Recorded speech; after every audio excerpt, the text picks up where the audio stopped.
గతంలో కేంద్రంలో ఉండే ప్రభుత్వాలకు ప్రతిపక్ష పార్టీలు అధికారంలో ఉన్న రాష్ట్రాల పట్ల వివక్ష చూపిస్తారని చర్చ జరిగితే అది ఎట్లుంటుందో మాకు అర్థం కాలేదు. కానీ ఇప్పుడు నరేంద్ర మోడీ గారి ప్రభుత్వము వివక్ష కాదు, కక్షాపూరితంగా తెలంగాణ ప్రజల పట్ల వ్యవహరించింది అని చెప్పి స్పష్టంగా మా ప్రభుత్వం భావిస్తున్నది. ఏపీ పునర్విభజన చట్టంలో భాగంగా ఆంధ్రప్రదేశ్కు రాజధాని నిర్మించడానికి, ఆంధ్రప్రదేశ్కు పోలవరం నిర్మించడానికి, ఆంధ్రప్రదేశ్లో వెనుకబడిన జిల్లాలకు నిధులను కేటాయించడానికి, ఎన్ని రకాలుగా ఆంధ్రప్రదేశ్కు నిధులను కేటాయించాలనో అన్నిటికీ ఆంధ్రప్రదేశ్ పునర్విభజన చట్టాన్ని ప్రస్తావిస్తూ ఆ నిధుల కేటాయించడానికి ఒక అవకాశంగా తీసుకున్నారు. ఆంధ్రప్రదేశ్కి ఇచ్చే నిధులను ఆంధ్రప్రదేశ్కు ఎందుకు ఇస్తున్నారని మేము అడగడం లేదు. పునర్విభజన చట్టంలో భాగంగా ఆంధ్రప్రదేశ్కు నిధులు ఇచ్చినప్పుడు పునర్విభజన చట్టంలో భాగంగా తెలంగాణకు నిధులు ఇవ్వాలన్న బాధ్యత కేంద్ర ప్రభుత్వానికి లేదా?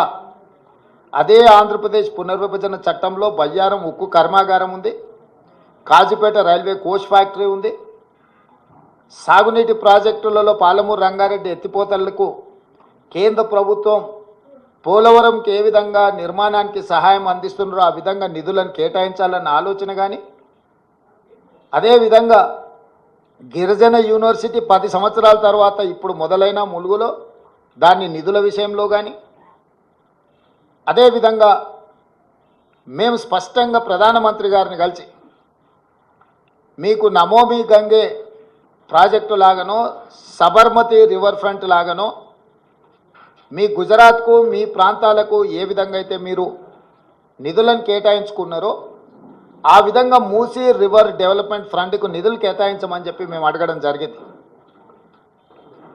విశ్వనగరంగా విస్తరిస్తున్న 5 ట్రిలియన్ ఎకానమీ అని పదే పదే చెప్పే నరేంద్ర మోడీ గారు మీ ఆలోచన ఈ దేశం 5 ట్రిలియన్ ఎకానమీకి చేర్చుకోవాలంటే భారతదేశంలో 5 మహానగరాలలో హైదరాబాద్ నగరం ఒకటి.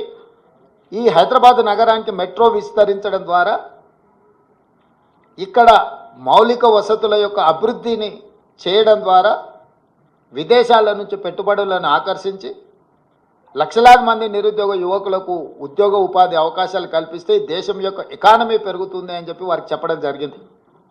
కానీ మెట్రోకు కానీ మూసీ రివర్ డెవలప్మెంట్ ఫ్రంట్ విషయంలో కానీ RRR రీజనల్ రింగ్ రోడ్ విషయంలో కానీ ఏ విషయంలో కూడా ఈ బడ్జెట్లో ఒక్క రూపాయి కూడా తెలంగాణకు ఇవ్వడానికి ప్రయత్నం చేయలేదు. ఆనాడు యూపీఏ ప్రభుత్వంలో కేటాయించిన ITIR కారిడార్ను గతంలో తెలంగాణ అధికారంలో ఉన్న ప్రభుత్వము కేంద్ర ప్రభుత్వం ఇద్దరు వివక్ష వల్ల ITIR కారిడార్ను మరుగున పడిపోయింది. ITIR కారిడార్ వస్తే పెట్టుబడులు వస్తాయి, పెట్టుబడులతో పాటు IT రంగ నిపుణులకు వేలాది లక్షలాది ఉద్యోగాలు వస్తాయి, మీరు దానికి సంబంధించిన కార్యాచరణను కూడా చేపట్టండి అని చెప్పి కేంద్ర ప్రభుత్వానికి మేము విజ్ఞప్తి చేసినాం. ఈరోజు ITIR కారిడార్ను గురించి ఎక్కడ ప్రస్తావన లేదు.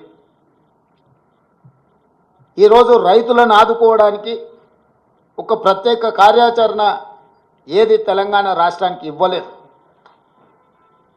ఎడ్యుకేషన్ పట్ల కానీ, ఇరిగేషన్ పట్ల కానీ, హెల్త్ పట్ల కానీ, ఎంప్లాయ్మెంట్ పట్ల కానీ ఏ ఒక్క అంశంలో కూడా కేంద్ర ప్రభుత్వము తెలంగాణ యొక్క అభివృద్ధి కోసము ఆలోచన చేయలేదు. ఈరోజు సబ్కా సాత్ సబ్కా వికాస్ అనేదైతే ఉందో ఈ స్లోగన్ బోగస్ అని చెప్పి బీజేపీ నిరూపించింది.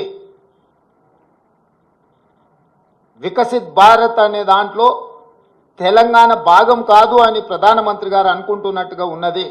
Please do subscribe to. Please do subscribe to. Please do subscribe to. Please do subscribe to. Please do subscribe to. Please do subscribe to KTV Telugu. KTV Telugu. KTV Telugu. KTV Telugu. To KTV Telugu. KTV Telugu. Please do subscribe to KTV Telugu.